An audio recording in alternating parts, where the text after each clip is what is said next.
Cyber জালিয়াতির খপ্পরে পড়ে রহস্যজনকভাবে নিখোঁজ ভুবনেশ্বরের কিট বিশ্ববিদ্যালয়ের তৃতীয় বর্ষের কম্পিউটার সায়েন্সের ছাত্র।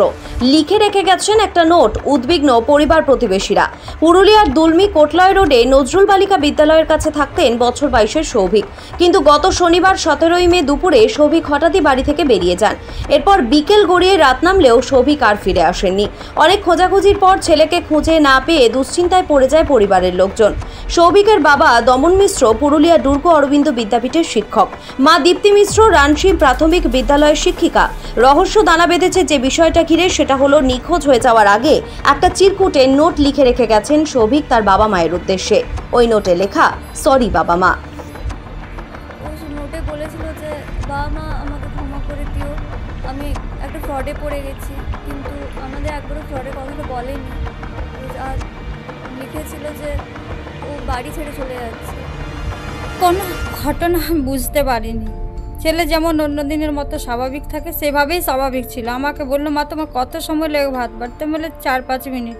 তুমি ভাতটা বাড়ো, আমি এক্ষুনি আসছি। আর ছেলেটা আমার বাড়ি ফিরলো না। আমি এখনও 24 ঘন্টা হয়ে গেল, ছেলের কিচ্ছু খবর পাই। থানাতে গিয়ে বুঝতে পারলো, বাবাকে করল যে আপনার অ্যাকাউন্ট চেক করুন। হ্যাঁ, এইসব ব্যাপারে তখন বোঝা গেল যে আমাদের কিছু অ্যাকাউন্ট থেকে কিছু ব্যালেন্স বার হয়ে গেছে। তখন আমরা বুঝতে পারলাম যে ছেলে আমার প্রায় 2.5 লাখ মতো। কিন্তু আচমকাই কেন নিখোঁজ হয়ে গেলেন ইঞ্জিনিয়ারিং ছাত্র সৌভিক? জানা যাচ্ছে নিখোঁজ হওয়ার আগে সৌভিক দুদিন ধরে তার বাবা ও মায়ের ব্যাংক অ্যাকাউন্ট থেকে লক্ষাধিক টাকা একটা অজানা অ্যাকাউন্টে ট্রান্সফার করেছেন। এমনকি বন্ধু বান্ধবদের কাছ থেকেও টাকা পয়সা চাওয়া শুরু করেছিলেন তিনি। আর নিখোঁজের দিন কি ঘটেছিল?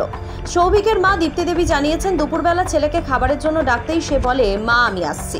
পরিবারের লোকজন ভেবেছিল বাইরে থেকে কিছু কিনে আনতে গেছেন, কিন্তু সেই ভাবনা যে ভুল ছিল সময়ের সাথে সাথে তা বুঝতে পারেন সৌভিকের বাবা মা। কারণ ঘন্টার পর ঘন্টা, দিনের পর দিন কেটে যাচ্ছে, সৌভিক আর ফেরেননি। কিন্তু সৌভিকের নিখোঁজ হওয়ার সাথে সাথে টাকা পয়সা লেনদেনের যে তথ্য উঠে আসছে তা ভাবাচ্ছে পরিবারকে। এইসব থেকে পরিবারের অনুমান, কোনো অনলাইন প্রতারণা চক্রের ফাঁদে পড়েনি তো ছেলে, যেখানে সৌভিক হয়তো টাকা পাঠাতে বাধ্য ছিলেন আর তারপরই রহস্যজনকভাবে নিখোঁজ হয়ে যান। ইতিমধ্যেই সৌভিকের বাবা পুরুলিয়ার টামনা থানায় ছেলের নিখোঁজের জন্য লিখিত অভিযোগ দায়ের করেছেন। সৌভিক কোথায়, কাদেরকে টাকা পাঠিয়েছে, কাদের সঙ্গে টাকা পয়সার লেনদেন হয়েছে এবং সবথেকে বড় বিষয়, সৌভিক সত্যিই কোনো সাইবার অপরাধের জালে জড়িয়ে পড়েছে কিনা, তদন্তে নেমে এই গোটা বিষয়টা খতিয়ে দেখছে police. Bureau report, Bengal voice 24x7। হ্যাঁ, ঘটনাটা ও তো কিট ঠিক ভুবনেশ্বর কিটে পড়ে। তো গত 22শে এপ্রিল ওদের পরীক্ষা শেষ হয়। এটা ওর থার্ড ইয়ার পরীক্ষা কমপ্লিট হয়, মানে 6th সেমিস্টার শেষ হয় এবং বাড়ি আসে। অন্যান্য বন্ধুরা বাড়ি যায়। এবারে আমরা ঘুণাক্ষরে জানতে পারি না যে অন্য কিছু ব্যাপারে সে জড়িত, এমন কিছু অ্যাক্টিভিটিসও খুঁজে পায় না। ফ্রড কেসে ও যেটা লিখেছে, পরে যেটা বোঝা যাচ্ছে, ওটা একটা কাগজে লিখেছে, যেটা পরে আমরা জানলাম যে আমার অ্যাকাউন্ট, ওর মায়ের অ্যাকাউন্ট দুটাকে ইউজ করেছে। এমনকি কিছু বন্ধুদের কাছ থেকেও কিছু টাকা সে নিয়েছে এবং তাদের কাছে চেয়েছে। তারা জিজ্ঞাসা করেছে, সেটা চ্যাটে বোঝা যাচ্ছে। তখন বলেছে আমার খুব ইম্পর্ট্যান্ট কাম আছে, সেই কারণে আমি চাইছি। তো কিছু হালকা বন্ধুদের কাছে নিয়েছে। তারপরে আমার অ্যাকাউন্ট, ওর মায়ের অ্যাকাউন্ট, দুটো অ্যাকাউন্ট থেকে অনলাইন ট্রানজ্যাকশন করেছে এবং কয়েকটা ওর নিজের অ্যাকাউন্ট ট্রানজ্যাকশন করে পাঠিয়েছে আর কয়েকটা সরাসরিও পাঠিয়েছে। এরকম কত টাকা পাঠিয়েছে? মোটামুটি 2.5 লাখের উপরে যেটুকু এখন দেখা যাচ্ছে।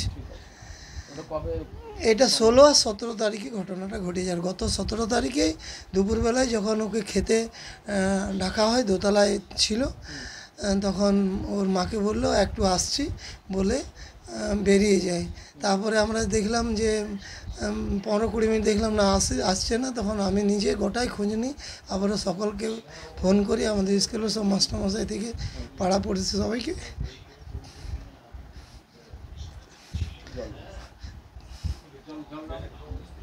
তারপরে সেটা আমাদের লোকাল থানা টামনা পিএসে মিসিং ডায়েরি করি এবং সাইবার ক্রাইমেও সেটা মৌখিকভাবে সব কথা বলা হয়। ওনারা বলেন যে আমরা দেখছি, এতটা করেছি, কিন্তু এখনও কোনো খোঁজ খবর পাইনি।